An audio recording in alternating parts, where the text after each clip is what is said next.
You are listening to I Am Refocused Radio with your host, Shamaya Reed. This show is designed to inspire you to live your purpose and regain your focus. And now, here's your host, Shamaya Reed. Hey, welcome to I Am Refocused Radio. Once again, we are here, and guess what, man? We're going to talk to Team Gwen. We had the one and only Jose this morning. How you doing, man? Hi, thank you for having me. I'm good. How are you? Doing awesome, man. I know you're excited. I mean, you turn around. How many chairs in the blind auditions? Tell us real quick. How many chairs was that? I was blessed enough to turn 4 chairs. Boom. And the reason why I said that is because, wow, like, you have an awesome story. I mean, we know from your bio that you always want to be a pop musician and be here in the States. So kind of give us a little bit about your journey, how you got to the United States, man. Well, the journey has been pretty long. It's been a really long journey. I've been preparing myself for years for this moment. And I think I auditioned for the show before for like 4 times and I didn't get in, I think. But looking back, I wasn't ready. So I'm glad I didn't get in that time. But yeah, it's been a pretty long journey. I've been preparing myself because I really wanted to be ready, but, you know, to be able to like compete against really talented people because there's a lot of talent on the show. But yeah, I was blessed enough to come to the United States and not turn on 1 chair, but 4. And I feel so blessed. What is it like to just see how far you came and to be a knockout from the very first time on stage on NBC The Voice? How does it feel to be able to see like, wow, I'm living a dream? It was so emotional. Like I've been crying the whole time. And it's just, I just feel blessed, and I just don't take any of this for granted. I just take this as gasoline to keep working and be better and just keep working on my craft and learning. I've been learning a lot from this experience, and I think that it has been a journey, but it feels so good to finally be able to see what's happening after so much preparation and learning. So yeah, it just feels so good. I have no words. When you look at the icons that you be able to study, not just on the show, but we know that you are a big fan of Lady Gaga and her music.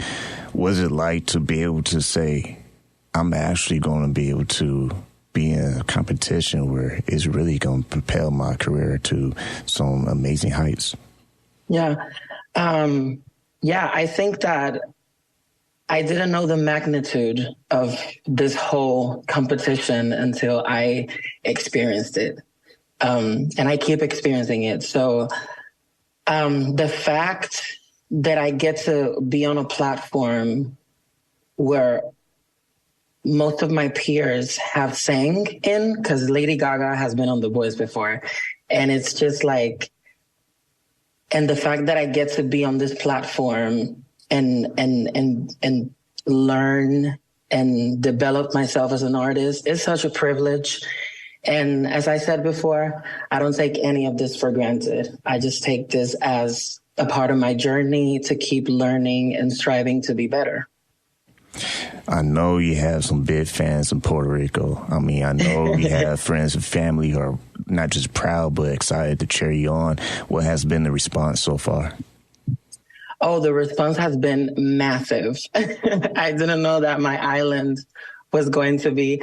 Well, I thought I was going to be on the news because, you know, it happens every time someone represents the island, but I didn't know that it was going to be this massive. I go out and to have a drink or something or to eat or something, and people approach to me asking for pictures and congratulating me and telling me how much they love my performance and my Puerto Rican representation on The Voice. And I think it all feels so surreal, but it feels so good because we really worked so hard on the show. And for people to recognize that hard work, it's amazing.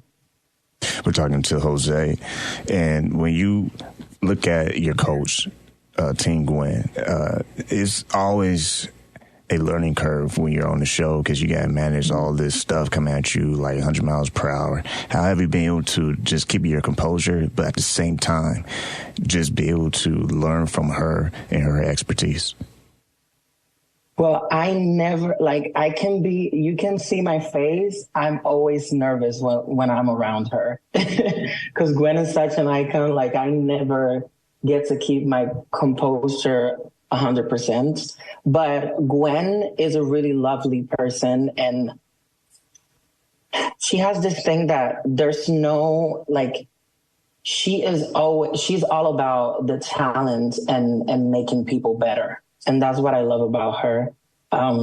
She really loves her team, and she really wants to she really wants to get the best out of you, and that's what I really love about her. Because when she knows that you can do better, she will be like correcting you until you do it good. And that's what I love about her, that she really cares about her team, and she really sees the potential in her team, which is something really beautiful because she's an icon. And she's really humble, a really humble person. And I think that her humbleness has helped me to keep my composure and not be so nervous around her. But I always get nervous around her because she's so big. Once again, talking to Jose Luis of The Voice, NBC The Voice. Man, Mr. Four-Chair Turner yourself, want to say thank you for your time and best wishes for what you do, man. Thank you for having me. Have a great day.